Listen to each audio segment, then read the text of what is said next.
How you doing? Whew. How are you? Well, well, first let's say happy Vaisakhi and Ramadan Kareem. It's both Vaisakhi and the beginning of Ramadan all on one day. Yeah, you've had a lot of messages today. I saw on A Instagram. lot of messages today, yes. And I didn't even get a chance to change. I put my orange shirt on for Vaisakhi, but Okay. I was going to change for you when I get time. It's been hectic. It's hectic because, of course, we're responding to all the messages in the community and, of course, all the messaging the province has put out. Okay, let's get started. I always put out a video that you share. Thank you very much about questions. And we get a ton of questions, and I try to get to most of them. And I try to obviously get to the ones that you can answer. That is part of your jurisdiction, right? So because Give me a for instances of what I can't answer. It's not my jurisdiction. you want me to give you an example? Yeah.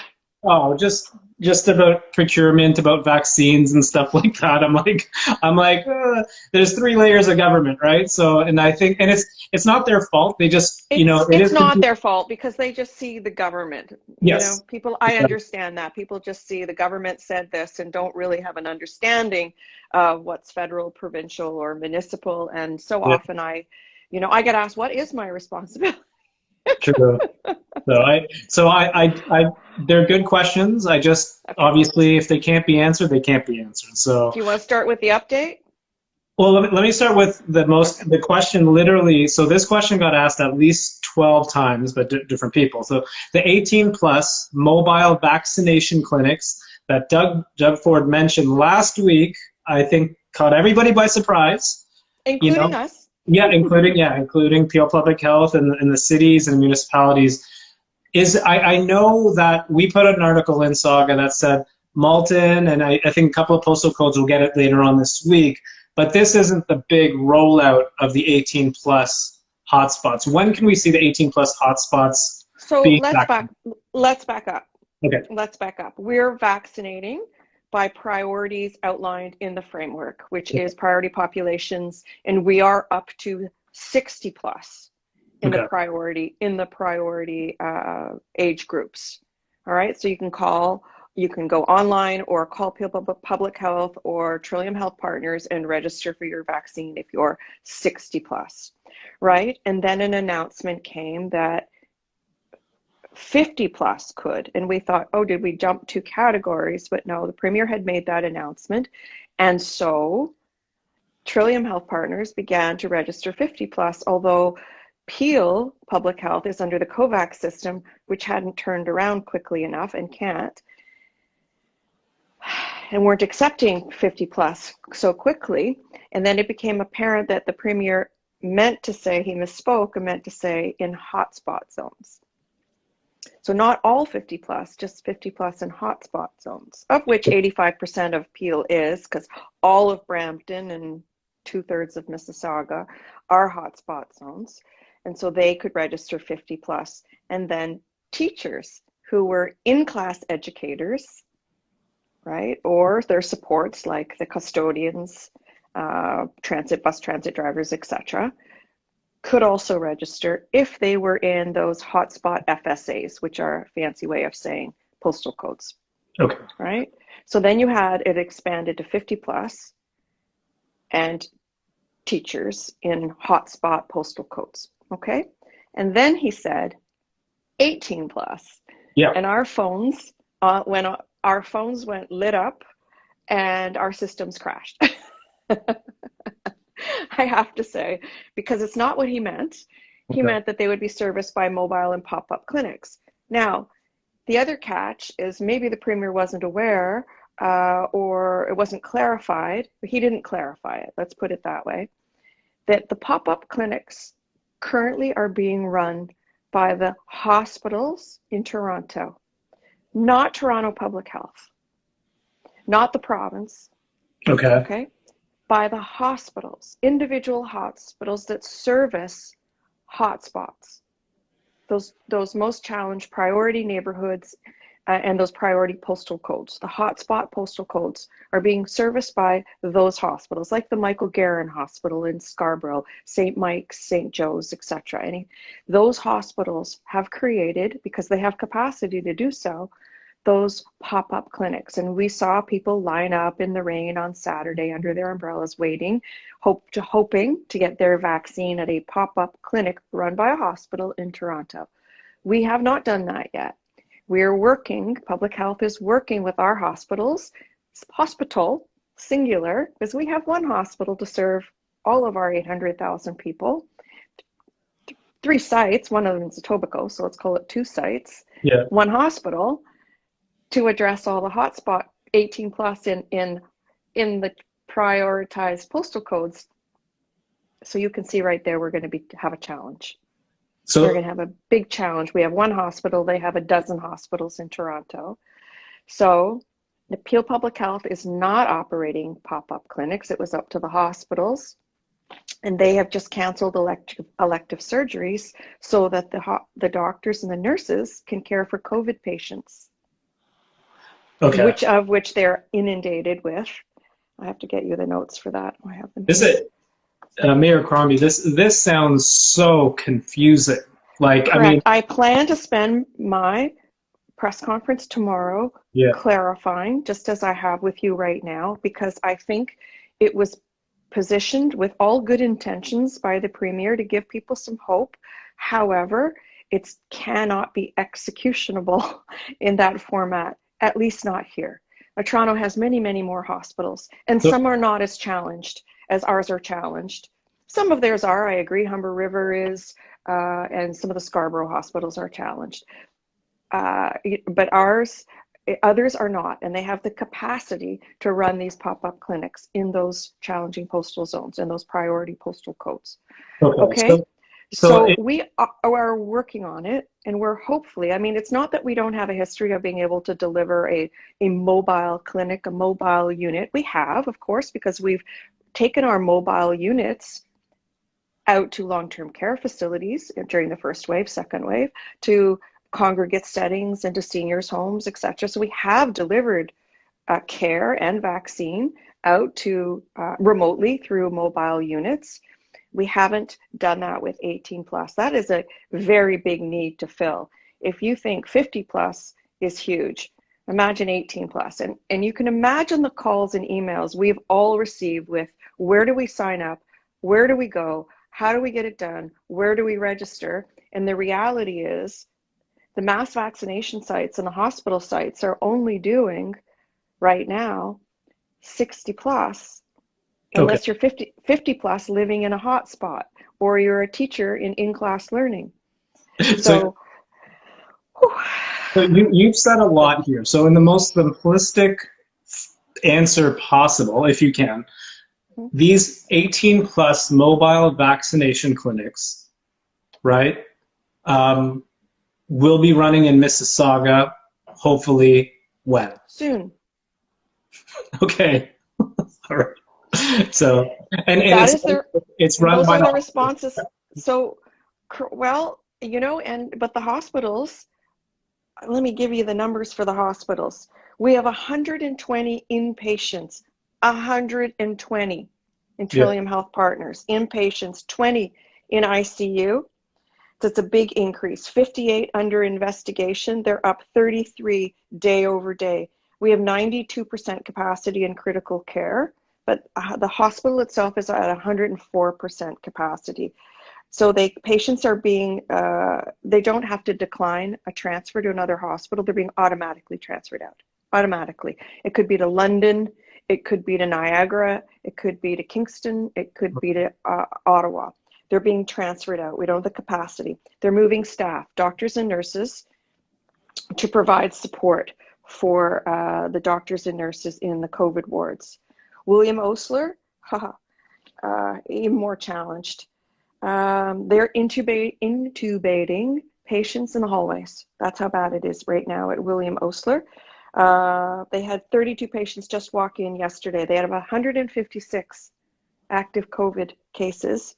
85 at Brampton Civic, 50%, which is a little bit lower because it had been trending to 60 to 70% variance. They are at 50% variance, and they have 211 COVID patients in both their sites. One of the sites is in Etobicoke, right? Etobicoke General. So they're training physicians as well and nurses to be extenders for the nursing staff. They've closed the cold and flu clinic because they need those doctors. And they've converted some of the emerge into ICU. They're not turning people away. Okay, hang on. And then we talked about vaccines, okay? Yeah. And Mayor Crombie, so this might be a few weeks until the 18 plus. Not in a position to deliver the pop-up clinics run by the hospitals just yet. Okay. Now, if Peel Public Health can, they're also being asked to run mobile clinics, right? In culturally sensitive areas, as you saw, BAPS, right? The large Mundir on the 427 will be a pop-up site, and it is to serve east of the 427, Rexdale, Malton, South Brampton, right? It's a pop-up site, and they've had, I don't know, what was the number? 15,000, I can tell you, I have it here somewhere, signups almost immediately. Right. So it's a very stressful time. And okay, so that we will be, Peel Public Health is looking at mobile units to take to the hot zones and, in culturally specific areas. We've had requests from different cultural groups, of every religion possible, to have a clinic in their site. And in addition, that our council has made it a priority to get to the 300,000 vulnerable workers who are essential workers, who are working in those large warehouses, manufacturing, food processing plants in North Mississauga and in Brampton. They're our most vulnerable, they're essential, and they're keeping our economy going. And our council has asked that we create sites there. Now let me tell you, all of this said, we would like to do all that, and we're working on it. And the province has now said, work with Peel Public Health. If you're an employer and would like to create a clinic in your place of employment, then the other constraint we have is the one of supply of vaccine. Let's be honest, we have enough supply of vaccine to accommodate what we had thought we were accommodating, which was 60 plus in our mass vaccination centers. And now we're running 50 plus and teachers in hotspot zones, as well as employers who are very interested in providing sites for their employees. But the issue is allocation and supply of vaccine. There isn't enough to go around. If an employer came to us and said, we have the capacity to vaccinate 3,000 people, we can do it at our expense, we have nurses, just give it to us, we wouldn't have it to give to them. So an employer can actually request Peel Public Health to create a pop-up vaccination center within Amazon, Canadian Tire. Yeah. That was the latest announcement. When was that latest announcement? My goodness, my head's hurting. Okay. so that can happen. I can't imagine. If my head's hurting, you must be 10 times worse. But I've been spent all of today trying to decipher it all, and unfortunately it does have a downstream impact on me when announcements are made, and I try to deliver. And we've been working very closely with Dr. Lowe and the health team up at Peel Region to try and deliver everything that has been announced. And I will tell you, if we had resources and capacity and adequate flow of vaccine supply, we could do all that. But unfortunately, we're still working with the same numbers and the same people, the same allocation of vaccine we were given. And so we don't have the ability to expand that right now. But I'm hopeful because more vaccine is arriving, and maybe we can build up our resource capacity. And, with these offers of employers wanting to vaccinate their people, that's great news. That is fantastic news if they could do that. But then we have to get vaccine to them. And we both know, depending on the vaccine, that could be challenging. They obviously won't have the ability to administer Pfizer because that has to be kept at very cold temperatures. Moderna has a short shelf life. It can be kept not in quite as cold temperatures as Pfizer, but still you can keep it in the refrigerator with shorter shelf life. So it's AstraZeneca, and how much of it do we have, right? It's all a question of supply and demand. And we have been spinning our reels today, trying to decipher all the announcements that have been made and how we can satisfy people's, desire to be vaccinated. Everyone deserves to be vaccinated. They all want to be. And I think that's fantastic news. And I really want to get to them. I really want that to happen. You know, we had a protocol that said we were prioritizing age groups, and we were going down through the framework based on the prioritization by age. And that's what we had, the premise we had been operating under. And we've pivoted last week to accommodate hotspots and teachers. And let's be honest, you know how passionate my council is about vaccinating vulnerable workers, essential workers who are minimum wage and don't have sick pay benefits, and are minimum wage people. We want them to get the vaccine. We want employers who want to administer it. We want to give them that ability. We want 18 plus in hotspots. We want people who have underlying health conditions, who have immune issues to get. I want everybody to get vaccinated. We need a supply of vaccine, folks. We need a supply of vaccine, and we need more resources and people to help do it. True. You know, we've been talking about who else can help us administer those vaccines. True. All right, we're 17 minutes into the interview. And I think I'm still answering the first question. Exactly. But listen, I want to get vaccine to everyone who wants it. Yeah. I want it to come to them as soon as possible. Get me the supply of vaccine and we will get it to you, however and wherever. And the most efficient way is at our mass vaccination centers, because we have a capacity of 12,500 vaccines per day so far based on the allocation of vaccine that we have. We could ramp that up to 20,000 a day if we had sufficient vaccine. But we've been vaccinating somewhere between 80 and 100,000 per week with vaccine allocation, okay? We've put in 250,000 vaccines into arms in Peel. It's harder to break out Mississauga and Brampton, but we have. Those vaccine sites are very efficient, and I have heard nothing but praise, other than the 1 or 2 days that, you know, we were still ramping up, and suddenly there was this huge demand, and there was a long wait, a lineup outside, and I agree that was a misstep for us, but we quickly brought in more people, and we have not had those comments or people experiencing long wait lines.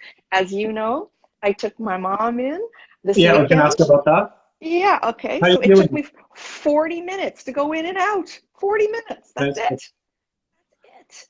So we have, you know, conquered those challenges, those issues that we had with respect to wait times. That's done. So those are still the most efficient ways of delivering vaccine to our entire population.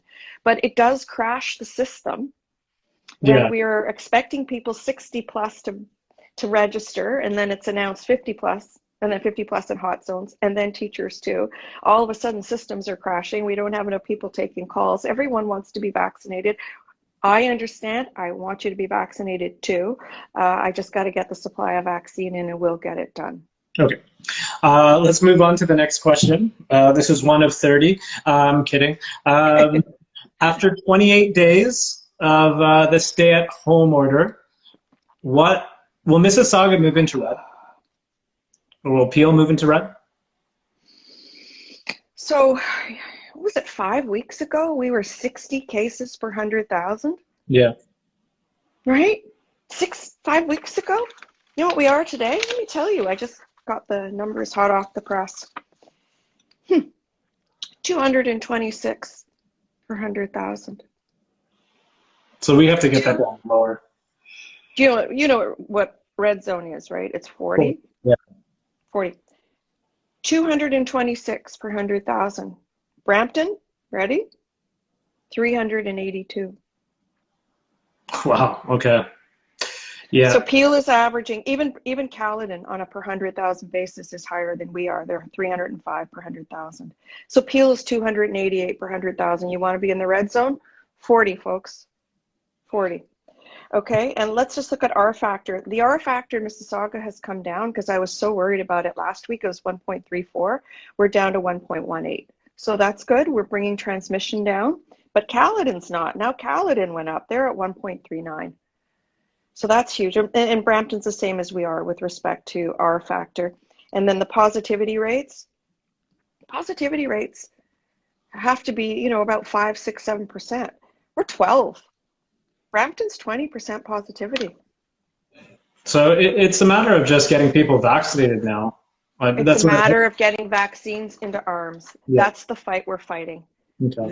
That's the race between the new variants, which are, depending, 50 to 70% of all new cases are the new variants. We know that they're more severe. We know that they're attacking younger people. We've never seen such young people being affected as we have been. Where's my numbers? The majority, let me tell you the numbers. We were analyzing it this morning, and the number of, here they are, I have these handy, a quarter of all cases are 20 to 29. In Mississauga or in Peel? Peel. Yeah, Wow. 17%. Yes, 17% 30 to 39, and then 40 to 49 and 50 to 59 are both about, and then frankly 60 plus, all about 14, 15%. Hospitalization? But now also, these are cases, okay? I can tell you hospitalizations too, I have that, but this is cases. Okay. And now we're seeing 13%.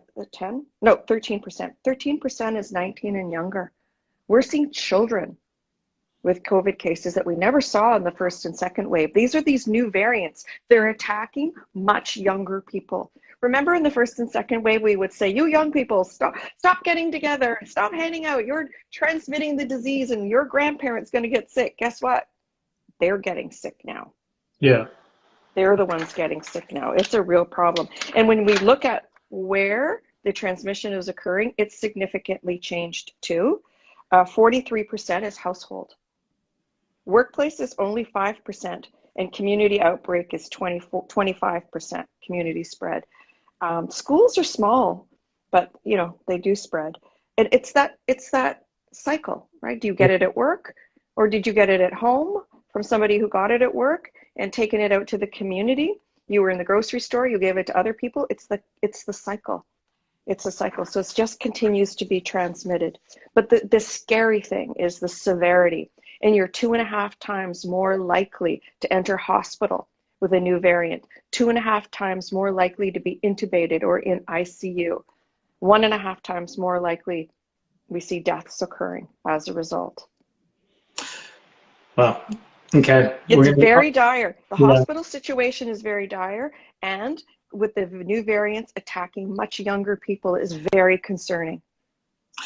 Have you given away any tickets since the stay-at-home order? Yes. I printed those too. I knew you would ask. I don't always print them. Okay, so March 30th to present. So what's that? That's 2 weeks. 2 weeks ago. 2 weeks. 133 tickets. 133.